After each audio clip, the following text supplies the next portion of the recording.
Oremos, hermanos. Señor,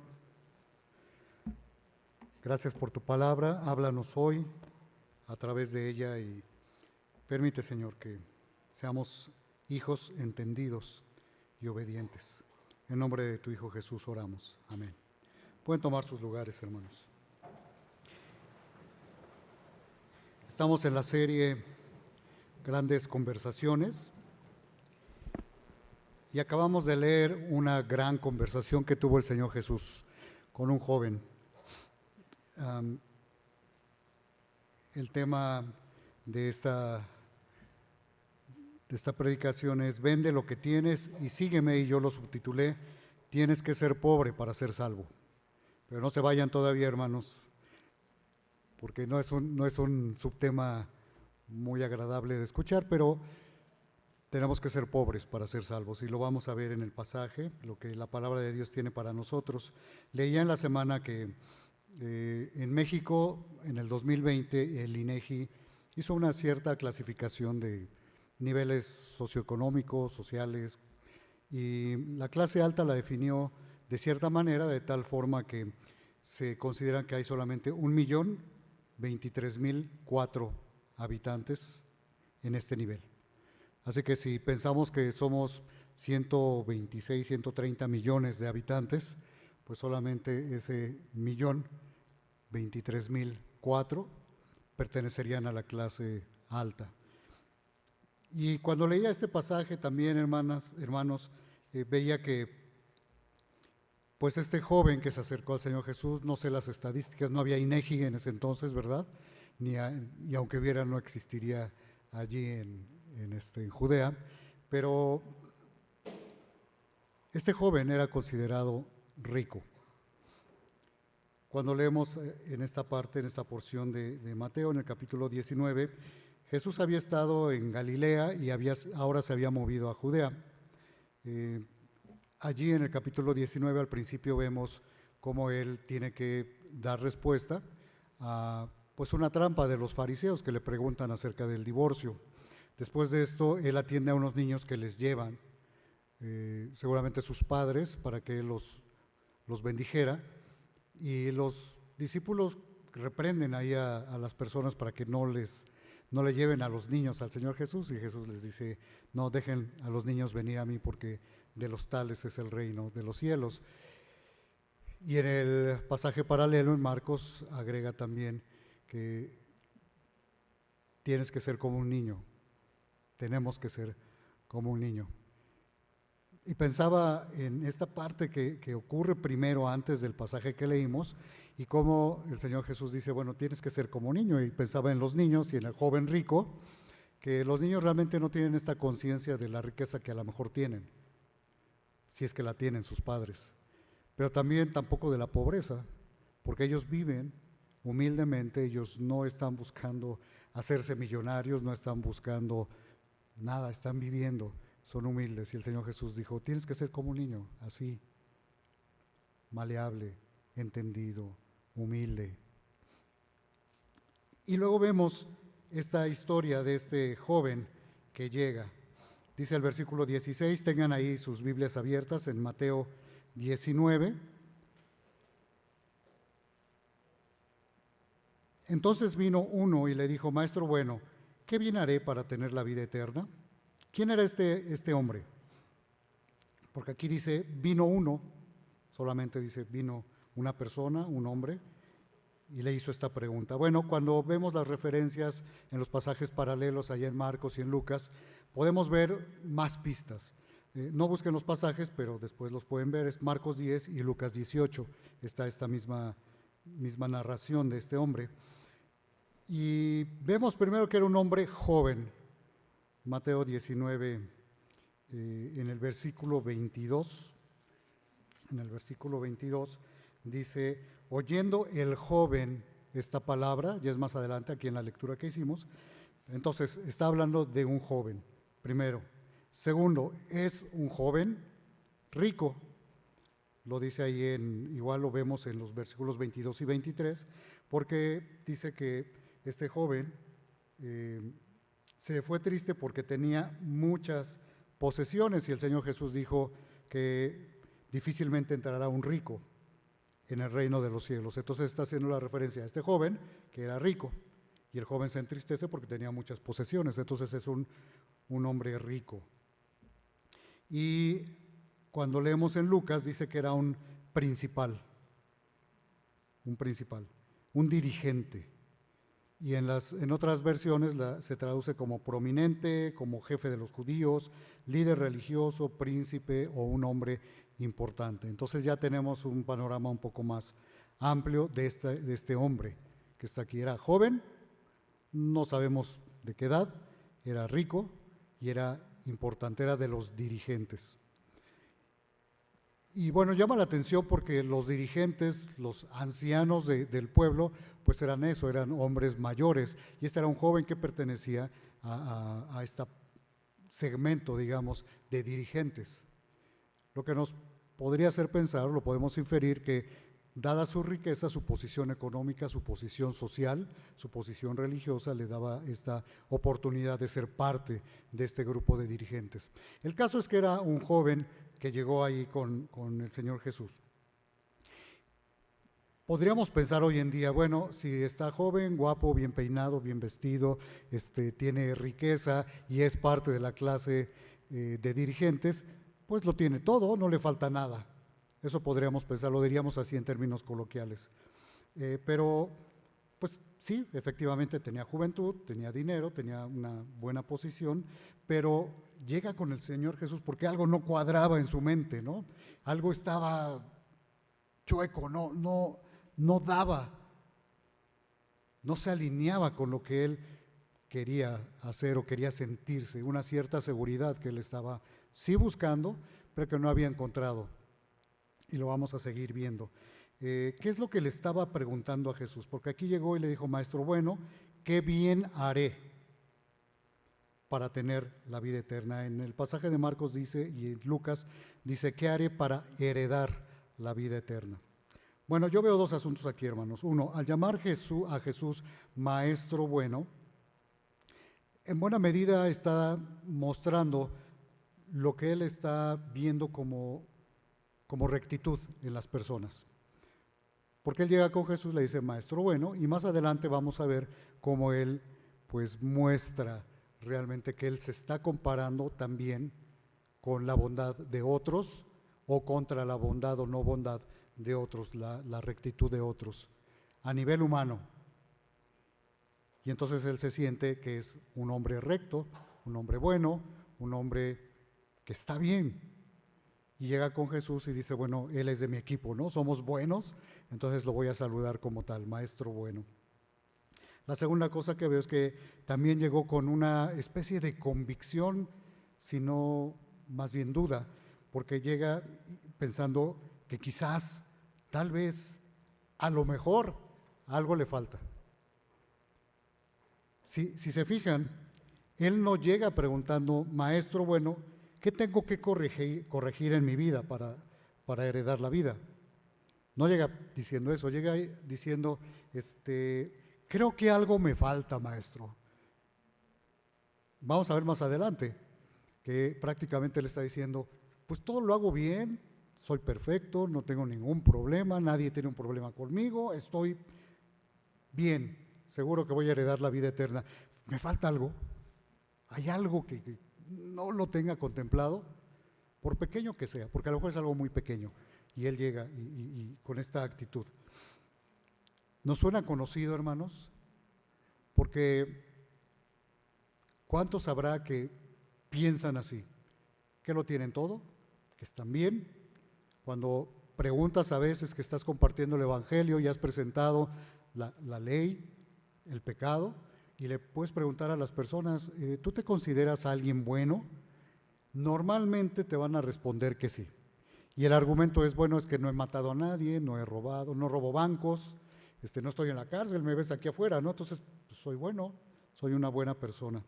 Y yo recuerdo, quizá esto ya lo he platicado antes, pero recuerdo un locutor famoso en una época, no recuerdo exactamente cuándo, todavía, creo que el siglo pasado, no, bueno, tal vez al principio de este siglo, y este locutor pues se dio la noticia de que se había convertido en cristiano.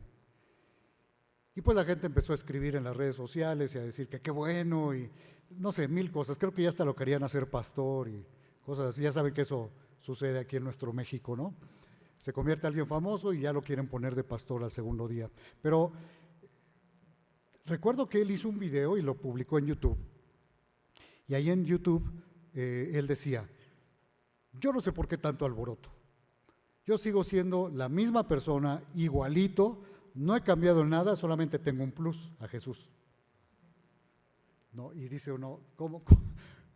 No entendió el Evangelio, simplemente dio un paso lateral en su caminar por el mundo para decir, soy cristiano. No había entendido. Él seguramente estaba pensando lo mismo que este joven y que muchas otras personas. Necesito solamente una garantía de que todo va a estar bien. Yo soy bueno, ¿qué me falta? Sé que no tengo que corregir nada, ¿qué me falta? Parece que esta era la actitud de él. Entonces, vino a Jesús y en el pasaje paralelo en Marcos 10 dice, al salir él para seguir su camino, hablando de Jesús, vino uno corriendo e hincando la rodilla delante de él, le preguntó, y ya lo mismo que dice el pasaje de Mateo. Él llegó corriendo, estaba buscando una respuesta urgente, era un hombre rico, importante, joven, seguramente poderoso, lo podríamos considerar así, acostumbrado a obtener todo lo que él deseaba debido a su posición, seguramente. Y a mí me llama la atención, ¿por qué no mandó a un siervo? ¿Por qué no mandó traer a Jesús? Acostumbrado quizá a contratar maestros para que estuvieran como tutores de él, incluso si tenía que viajar, bueno, en esa época también se acostumbraba a eso, contrataban maestros y viajaban con las personas, pero tenía esta urgencia,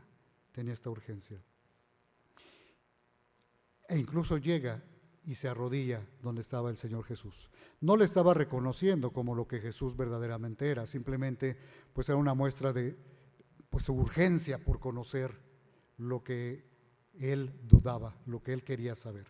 Ahora, me parece que a pesar de su pregunta y su reacción que veremos más adelante, hermanos, este hombre se acercó con una pizca de humildad y algo, un poco de comprensión de lo que él necesitaba. ¿Qué era realmente lo que necesitaba hacer para ser salvo? Era lo que estaba en su mente, para heredar la vida. ¿Qué me falta? Quiero tener esa confirmación de alguien que me pueda decir, no te preocupes, todo está bien, vas derechito al cielo, no te apures. Personalmente, hermanos, y esto es una inferencia mía solamente, que este hombre, este joven, habría escuchado a Jesús en algún momento. Porque saben una cosa, cuando alguien escucha a Jesús, cuando leemos lo que Jesús dice, lo que Él habla, no tenemos opción, somos confrontados. Y como yo digo, cuando alguien escucha a Jesús, o se enoja o se sonroja, no hay opción. O nos enojamos o nos avergonzamos porque entendemos lo que Él está diciéndonos respecto de quiénes somos realmente, nuestras vidas y lo que necesitamos. Ahora, lo que estamos leyendo hasta aquí, este punto, parece ser que Él estaba dispuesto a hacer lo que fuera necesario. Lo que le dijeran, Él lo iba a hacer. ¿Por qué? Porque tenía esta urgencia de garantizarse heredar la vida eterna. Parece ser que eso era su intención y así había llegado con Jesús. Esta fue la pregunta. Ahora vamos a ver la respuesta. Versículo 17. Él le dijo, ¿por qué me llamas bueno? Ninguno hay bueno sino uno, Dios. Mas si quieres entrar en la vida, guarda los mandamientos. Le dijo, ¿cuáles? Y Jesús dijo, no matarás, no adulterarás, no hurtarás, no dirás falso testimonio, honra a tu padre y a tu madre, y amarás a tu prójimo como a ti mismo. El joven le dijo, versículo 20, todo esto he guardado desde mi juventud. ¿Qué más me falta? Este joven rico e importante tenía un concepto equivocado respecto de la rectitud, porque pensaba que la bondad de una persona tenía que ser medida bajo los parámetros humanos, comparada con otros, y que eso era lo que le daba entonces la calidad de recto en su vida, de justo, de bueno, de buena persona. Humanamente hablando, decía él, pues yo he cumplido con todo, y que esta justicia propia, esta rectitud, esta bondad, le daría entonces la entrada al cielo. Nunca, ni le pasó por aquí compararse con la rectitud, la justicia, la bondad, la perfección, la santidad de Dios. Y conste que como judío sabía que Dios es santo, que Dios es justo, que Dios es bueno, que Dios es totalmente, que su rectitud es totalmente perfecta e infinita. Pero ni por aquí le pasó hacer esa comparación. Él se comparaba con la gente, seguramente se comparaba con los malos, ¿no? Yo en la mañana les decía, hermanos, es que nosotros como seres humanos, el parámetro para ver si somos buenos o no, normalmente lo ponemos, la vara, vaya, ni siquiera a 1 metro de altura, la ponemos en el sótano. Entonces cualquiera está por encima de esa medida. Y seguramente era lo que él tenía en mente. En otras palabras, hermanos, él creía lo que todas las religiones enseñan, todas excepto el cristianismo bíblico, que uno tiene la capacidad y el poder de lograr su camino a la salvación, que yo por mis obras y mi propio esfuerzo puedo ser salvo, puedo heredar la vida eterna. Incluso algunas religiones que dicen estar basadas en la Biblia han enseñado esto, pero sabemos que no son religiones que tienen verdaderamente su base en la Biblia, la tienen en las enseñanzas de hombres, no en la Biblia. La religión tradicional, por ejemplo, esto enseña que hay que hacer buenas obras para entonces estar seguros de que voy al cielo, incluso hasta pagar dinero por ello, por obtener el perdón y garantizar que voy al cielo.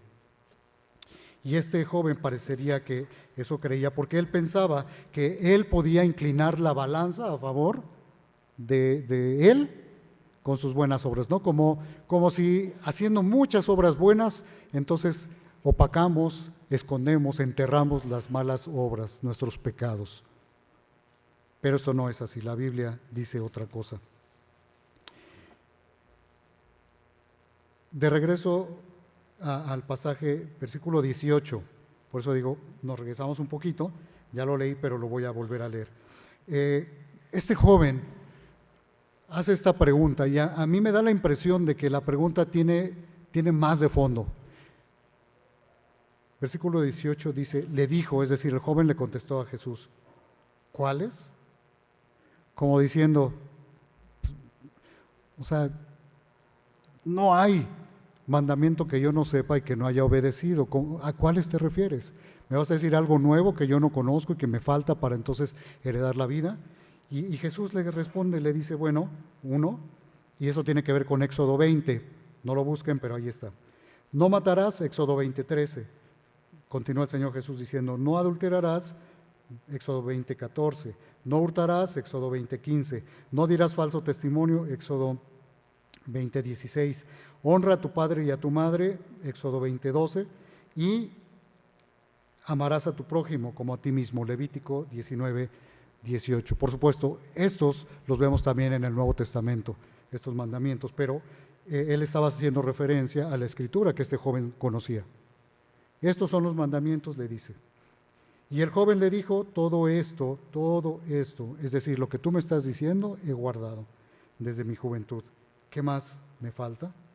Y es que este joven seguramente al escuchar obedece los mandamientos, cumple los mandamientos, en su mente de judío había pensado no solamente en la ley moral de Dios, sino también en todos los mandamientos que tenían, en todas las leyes que tenían ellos, además las leyes o los mandamientos de la tradición oral que ellos iban conservando, escuchando y que se imponían para entonces ellos estar seguros de que estaban puros, de que estaban bien, que estaban siendo obedientes. Eso seguramente estaba en su mente cuando escuchó mandamientos. Ahora, como ya lo mencioné, creo que él estaba pensando que el Señor Jesús estaba a punto de decirle algo sencillo, simple, un detalle que le faltaba, quizá un matiz en alguno de los mandamientos que él pensaba que obedecía perfectamente y entonces algo le faltaba. Eso seguramente estaba en su mente. Y para crédito del joven, déjenme decir esto que pues me parece que veo aquí. Creo que este joven estaba siendo sincero realmente. Creo que era sincero, fue a buscar a Jesús, fue, digamos, con esta pizca de humildad, le hizo una pregunta y le hizo una pregunta correcta. ¿Qué pregunta le hizo, hermanos? ¿Qué haré para heredar la vida eterna? Me recuerda también a una pregunta correcta que leemos en el Nuevo Testamento, en Hechos capítulo 16, cuando Pablo y Silas están prisioneros y un carcelero se acerca con ellos, bueno, ya habían sido liberados por el Señor, pero se acerca este carcelero y le pregunta prácticamente lo mismo. ¿Qué le pregunta? Señores, ¿qué debo hacer para ser salvo? Era la pregunta correcta, pero el pensamiento detrás de esta pregunta, en el caso del carcelero era correcto, había estado escuchando a Pablo y a Silas cantando himnos y seguramente predicando y hablando de Cristo, pero en el caso de este joven, pues su pregunta era, ¿qué tengo que hacer? Porque yo todo lo hago bien, ¿qué me falta? Así que era sincero, pero saben una cosa, estaba sinceramente equivocado. Y el problema con estar sinceramente equivocado es que no es equivalente a estar en lo correcto, o a estar bien, o a saber lo que uno tiene que hacer. Simplemente es estar equivocado, pero estar convencido de que eso probablemente sea correcto. Él tenía un concepto equivocado acerca de la rectitud, de la justicia, de ser bueno, pero también en cuanto a la percepción de su comportamiento, porque él desde sus zapatos veía que él era bueno. Habría que preguntarle a sus papás, ¿no? Porque a veces nosotros decimos que somos buenos, pues hay que preguntarle a la persona que vive con nosotros, ¿no? Si realmente siempre contestamos bien, si realmente siempre obedecemos, si realmente nunca nos pasamos el alto, si no damos vueltas que no debemos cuando vamos manejando, si realmente hacemos las tareas, si realmente les contestamos a los maestros de manera correcta. ¿Sí? Y puedo hacer aquí una lista interminable que las personas de fuera pueden ver en nosotros. Pero más importante aún, cómo nos ve Dios. Versículo 21. Jesús le dijo, si quieres ser perfecto, anda, vende lo que tienes y dalo a los pobres y tendrás tesoro en el cielo y ven y sígueme. La respuesta de Jesús tiene que ver con una pregunta que seguramente nos surge a todos. ¿Realmente este joven habrá guardado perfectamente todos y cada uno de los mandamientos como él decía? ¿Qué opinan? No. Por supuesto que no. Como pecadores, hermanos, podemos pensar que hacemos las cosas bien, que guardamos los mandamientos que nos han dicho o los que conocemos, pero nuestra naturaleza inclinada a pecar nos lleva a cometer pecados y entonces somos culpables porque decidimos cometer pecados, pecamos voluntariamente y estamos condenados al infierno, a la perdición eterna. Y es por eso que necesitamos de un Salvador. Cuando leemos allá en Romanos 6:23 dice, 3:23, por cuanto todos pecaron y están destituidos de la gloria de Dios. Es decir, todos hemos pecado, incluidos a este joven, y no alcanzamos los estándares de Dios, porque el estándar de Dios es ser perfectos como Él es perfecto, y ningún ser humano podemos ser perfectos. Hemos pecado y merecemos la condenación eterna. 1 Juan 3:4 dice, todo aquel que comete pecado infringe también la ley, pues el pecado es infracción de la ley.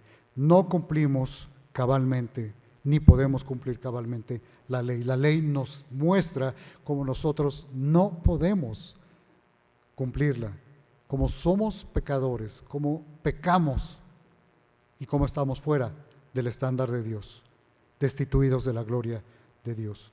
Y este joven, aunque pensaba que él cumplía todo perfectamente, él no estaba cumpliendo cabalmente la ley. No tenía una obediencia perfecta. Así que él, igual que todos aquellos que cometen pecado, estaba condenado. Ahora,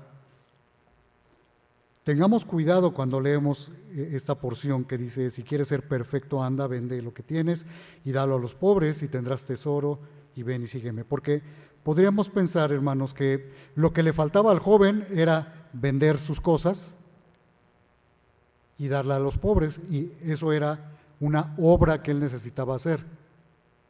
Podríamos pensar eso si no leemos con cuidado. Pero el Señor Jesús aquí le está diciendo, vende todo. Y le estaba mostrando lo que realmente había en su corazón. ¿Por qué? Cuando Él le dice: yo he cumplido todos los mandamientos, tengo una obediencia perfecta, el Señor Jesús no se detiene a argumentar con Él, a discutir y a decirle: no, no es cierto, eres un mentiroso, tú no cumples. Sino que le demuestra con lo mismo que Él va a hacer a continuación este joven, con lo que está en su corazón, cómo va a responder a este llamado que le está haciendo Jesús. No son las buenas acciones que el Señor Jesús le está diciendo: vende las cosas y dale a los pobres, sino la respuesta que va a obtener es lo que va a mostrar qué hay en el corazón de este joven, qué hay allí, cuál es su tesoro, dónde está su tesoro. Porque Jesús después de esto también le dice ahí en el mismo versículo: ven y sígueme. ¿Qué hubiera pasado, hermanos, si este joven hubiera dicho: ok, yo venía dispuesto a hacer lo que me dijeran que me faltaba, entonces voy, vendo todo, lo doy a los pobres, me regreso, busco a Jesús y lo sigo? Que por cierto, si notaron, es el mismo llamado que le hace a sus discípulos: ven y sígueme. Y entonces el joven iba a caminar con Jesús y en breve tiempo iba a ver cómo Jesús entregaba su vida en la cruz, cómo Él moría en la cruz, e iba a entender cuál era este mensaje del Evangelio de la salvación, e iba probablemente a creer, porque esa es la condición para ser salvos: creer en Cristo. Esta era la hora de redención que este joven necesitaba, y necesitaba entenderla como la necesitamos entender todos y cada uno de los que estamos aquí. Si ya la entendimos, gloria a Dios, qué bueno, pero si no, esto es lo que tenemos que entender. La obra de Cristo en la cruz, porque Dios amó a todas las personas. Jesús muere en la cruz por todos y ofrece el perdón y la vida eterna a todos y cada uno de los seres humanos. Y cualquiera que crea en Él, en quién es Él y en su obra en la cruz a favor de cada uno de nosotros, entonces puede ser salvo, perdonado de sus pecados, salvo y obtener la vida eterna. Este joven iba a entender que esta es la forma, era la forma para él, es la forma para nosotros de ser salvo, de heredar la vida eterna. Por eso el Señor Jesús le dijo: ven y sígueme. La decisión, versículos siguientes, 22 al 24. Oyendo el joven esta palabra, se fue triste, porque tenía muchas posesiones. Entonces Jesús dijo a sus discípulos: de cierto os digo que difícilmente entrará un rico en el reino de los cielos. Otra vez os digo que es más fácil pasar un camello por el ojo de una aguja que entrar un rico en el reino de Dios. Vaya, en la balanza de este joven era más importante conservar sus riquezas,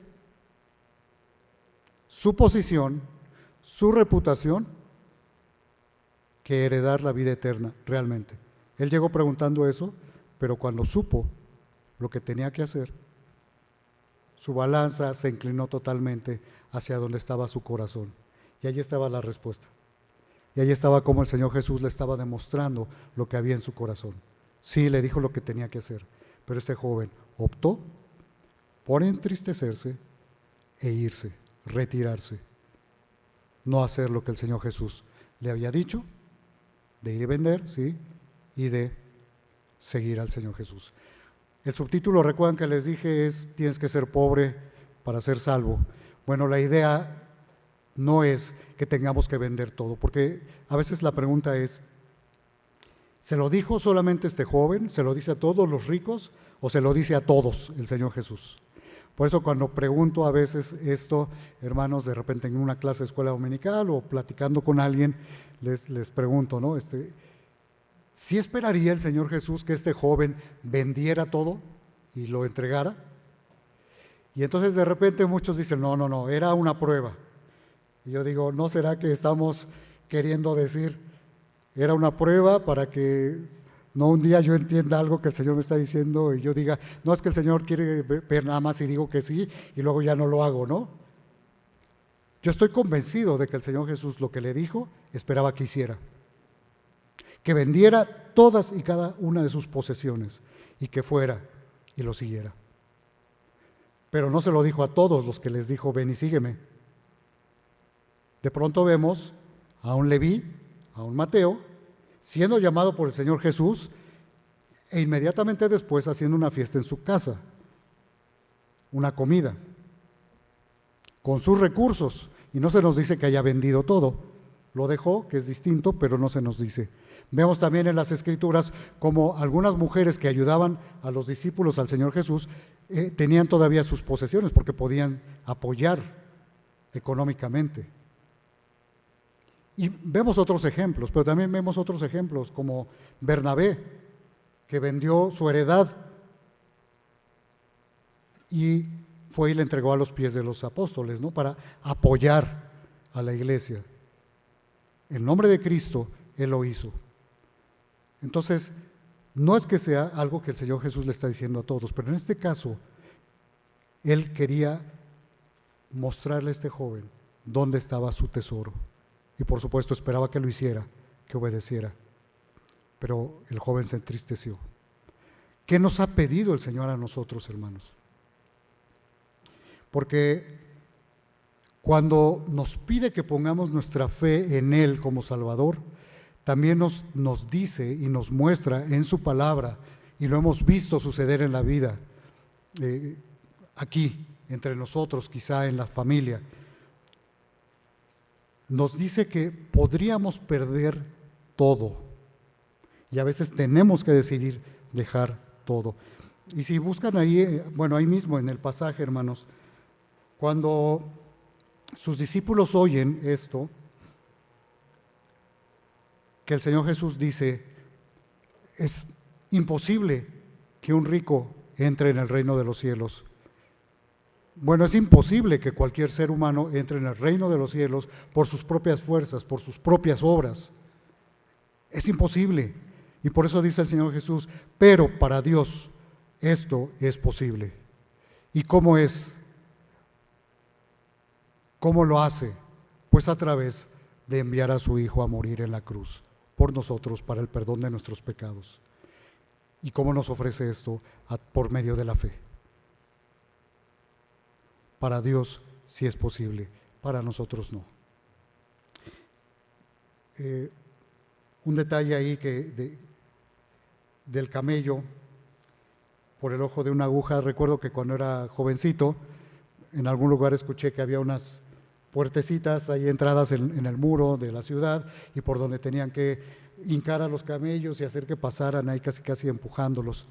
Pero al pasar de los años nunca encontré la referencia histórica al respecto y y he leído algunos comentaristas que dicen, bueno, tampoco nosotros lo hemos encontrado, ¿no? Y es lógico pensar que si los camellos era su medio de transporte, pues tenían que pasar por donde cupieran, porque a veces iban incluso cargados, ¿no? Así que parece ser que esto no es así. Lo que Jesús estaba diciendo, así de difícil como pasar un camello por el ojo de una aguja, es decir, imposible, es que un rico entre en el reino de los cielos, a no ser que crea en mí, es lo que Jesús dice. Tú tampoco podrías entrar en el reino de los cielos, sería imposible para ti, a no ser que pusieras o que pongas tu fe en Cristo. Es la única forma. Ninguna otra forma existe. Así que es imposible, literalmente, para nosotros salvarnos a nosotros mismos. Ahora, decía cuando el Señor Jesús ahí más adelante en el versículo 29 les dice a los discípulos: y cualquiera que haya dejado casas o hermanos o hermanas o padre o madre o mujer o hijos o tierras por mi nombre, recibirá 100 veces más y heredará la vida eterna. Ahora, quiero que noten algo, dice o. Lo que está diciendo el Señor Jesús es que una o todas estas cosas puedes perder si vienes a Cristo. Si bien no nos dice ve y vende todo lo que tienes, quizá algunos se los ha dicho, han entendido esto y lo han hecho, pero sí está diciendo, podrías, por mi nombre, por poner tu fe en mí, perder todo, absolutamente todo. ¿Estás dispuesto? Si pierdes familia, si pierdes posesiones, si pierdes trabajo, si pierdes tu posición social, si pierdes, ¿estás dispuesto a venir a Cristo? ¿Estás dispuesto a seguir a Cristo? Porque puede suceder. Y el Señor Jesús además dice aquí, pero si esto ha sido así, si tú has venido a mí, has puesto tu fe en mí, me has seguido, recibirás 100 veces más y heredarás la vida eterna. 100 veces más porque tenemos muchos hermanos en Cristo, tenemos una familia de la fe, tenemos todas las bendiciones del Señor y tenemos la vida eterna cuando creemos en Cristo. Eso vale muchísimo más, infinitamente más que todo aquello que podemos perder y dejar por seguir a Cristo. Este joven no estuvo dispuesto a dejar lo temporal por seguir a Cristo. ¿Tú has estado dispuesto a dejar todo, a perderlo todo por seguir a Cristo? Porque cuando tenemos nuestro tesoro en las cosas de la tierra, en las cosas terrenales, y las abrazamos y no las queremos dejar, eso es lo más importante para nosotros. Y realmente no estamos dispuestos a perderlo todo por Cristo y hacer tesoros en el cielo para gloria y honra de Dios, en obediencia a todo lo que Él nos manda y demanda de nosotros. Como cristianos, si ya eres cristiano, tenemos que hacer esta consideración. ¿Estamos realmente haciendo todo para la gloria y honra de Dios? ¿Estamos dispuestos a dejar todo aquello que estorba para darle la gloria y la honra a Dios? Pero si tú no has puesto tu fe en Cristo, si hoy estás aquí, incluso si tú has venido por mucho tiempo y estás aquí porque algo te faltaba, porque decías, bueno, sí, yo creo en Dios, yo sé que pues hay un cielo y quiero estar ahí, ¿qué me faltará? Porque yo soy muy buena persona. Me dijeron que fuera, y has estado aquí viniendo solamente para ese plus, como decía este locutor, o has estado aquí asistiendo y a lo mejor participando en algunas actividades porque te faltaba eso, como al joven rico, ¿no? Algo que se me escapa, algo se me escapa, pues estar aquí. Si esa ha sido tu intención, si esa ha sido tu visión, déjame decirte, probablemente seas de este grupo de los sinceramente equivocados, pero eso no te garantiza entonces que hayas puesto tu fe en Cristo.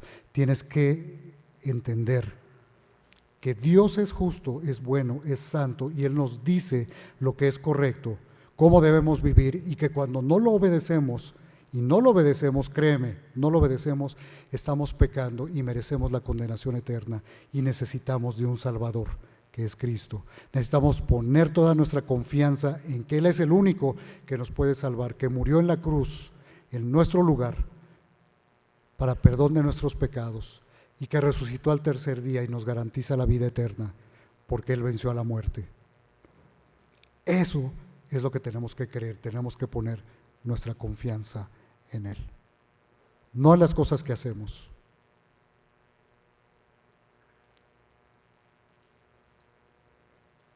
La forma de garantizar, entre comillas, que tenemos la vida eterna es depender de Él. Por gracia somos salvos por medio de la fe. Eso es lo que dice la palabra de Dios. Y esta salvación no la obtenemos nosotros, no es por nosotros, no es por nuestras obras, es un regalo de Dios. Porque por obras tendríamos la gloria nosotros. Cuando es por fe, por gracia de Dios, en la obra de Cristo, entonces es real, de acuerdo con Dios. Vamos a orar. Señor, gracias porque tenemos y vemos en tu palabra con claridad este mensaje, Señor.